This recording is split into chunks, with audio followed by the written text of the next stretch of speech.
नमो भगवते वासुदेवाय नमः। अथ श्री रमा एकादशी महात्म्य।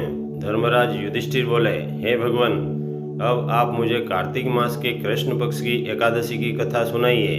श्री कृष्ण भगवान बोले, हे राजेश्वर, कार्तिक मास के कृष्ण पक्ष की एकादशी का नाम रमा है। उसकी कथा इस प्रकार है। प्राचीन काल में मुचकुंद नाम का एक सत्यवादी तथा विष्णु भक्त राजा राज्य करता था। उसके इंद्र, वरुण, कुबेर, विभीषण आदि मित्र थे।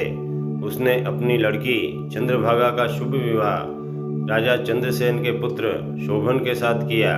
एक समय जबकि वह अपने ससुराल में था तो एकादशी आई। 10वीं के दिन राज्य में व्रत करने के लिए ढिंढोरा पीटा।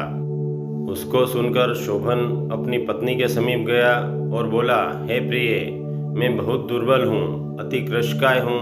तुम मुझे कुछ उपाय बतलाओ, क्योंकि यदि मैं व्रत करूँगा तो अवश्य ही मर जाऊँगा। चंद्रभागा बोली, हे प्राणनाथ, मेरे पिता के राज्य में एकादशी के दिन कोई भी भोजन नहीं करता है। यहाँ तक कि हाथी, घोड़ा, ऊंट आदि भी तृण और अन्न जल आदि ग्रहण नहीं करते। फिर यहाँ मनुष्य कैसे भोजन कर सकता है? यदि आप भोजन करना चाहते हैं तो यहाँ से दूसरे स्थान को चले जाइए। शोभन बोला कि हे प्रिय, आपका कहना बिल्कुल उत्तम है, मैं अवश्य ही व्रत करूँगा। भाग्य में जो लिखा है वह तो होवेगा ही। ऐसा विचार करके उसने एकादशी का व्रत किया। वह रात्रि कृशकाय दुर्बल शोभन के लिए अति दुखदायी होने वाली थी, तो निश्चित ही हुआ। प्रातःकाल होते ही शोभन चल बसा। पूरे राजमहल में हाहाकार मच गया और अति दुखित मन से पूरे राज परिवार ने उसकी दाह क्रिया करा दी। चंद्रभागा अपने पति की आज्ञानुसार सती न हुई और पिता के घर रहने लगी। पति को रमा एकादशी के व्रत के प्रभाव से मंदराचल पर्वत पर धन धान्य से युक्त तथा शत्रुओं से रहित एक उत्तम नगर का राज्य प्राप्त हुआ। वह स्वर्ण सिंहासन पर बैठता था और गंधर्व अप्सराएं उसकी स्तुति करते थे। एक समय मुचकुंद नगर में रहने वाला सोम शर्मा नाम का एक ब्राह्मण तीर्थ यात्रा के लिए जाता हुआ उधर से निकला। अपने राजा के जमाई को देखकर ब्राह्मण राजा के पास पहुंचा। राजा ब्राह्मण को देखकर आसन से उठ खड़ा हुआ। अपने श्वशुर तथा स्त्री चंद्रभागा की कुशलता को पूछने लगा। सोम शर्मा बोला, हे राजन, हमारे राजा तथा आपकी पत्नी चंद्रभागा भी कुशल से है। अब आप अपना वृत्तांत बतलाइए, मुझे आपको देखकर बड़ा आश्चर्य होता है। शोभन बोला, हे ब्राह्मण, यह सब कार्तिक मास के कृष्ण पक्ष की रमा एकादशी के व्रत का ही प्रभाव है। उसी से मुझे यह सुंदर नगर प्राप्त हुआ है, परंतु यह अध्रुव है। राजा मुचकुंद की पुत्री चंद्रभागा से कहोगे तो वह इसको ध्रुव बना सकती है। ब्राह्मण ने वहां आकर चंद्रभागा से समस्त वृत्तांत कह सुनाया।